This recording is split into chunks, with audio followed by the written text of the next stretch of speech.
Cop questions. Joe Lent, who's in the police academy, wanted to know if I've ever heard of verbal judo and what do I think of it. Actually, I have heard of verbal judo. They started experimenting with that even back in my day. I got a great verbal judo story for you. The guy who actually taught the verbal judo class was with me one day at the mall for a disturbance, and there was 3 guys in the mall that were drunk.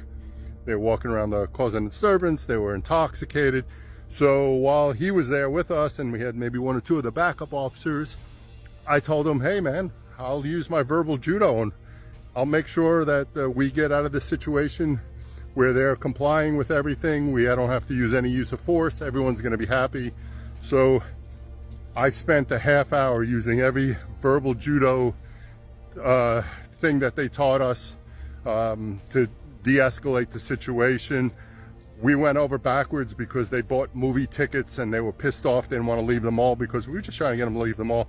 But, you know, so I even walked them up to the movie theater while they were drunk and screaming, calling me all sorts of names, got them their money back, did everything I could, followed every rule of verbal judo. And as soon as I got them their money back, one guy shoved me and the fight was on and all 3 had to go, and it was a pretty good fight.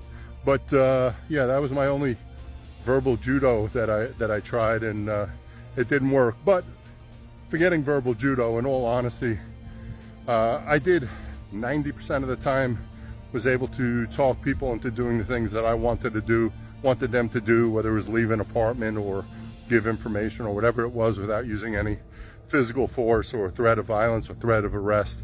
That, you know, thank God, you know, we're supposed to learn as cops and as we get older how to speak to people and how to de-escalate and how to get them to comply and to explain to them what the issues are and what needs to be resolved. So I didn't need the verbal judo, but on that day, I don't even think verbal jiu-jitsu, verbal karate, verbal boxing, any of that stuff would have worked. Those guys just want to fight.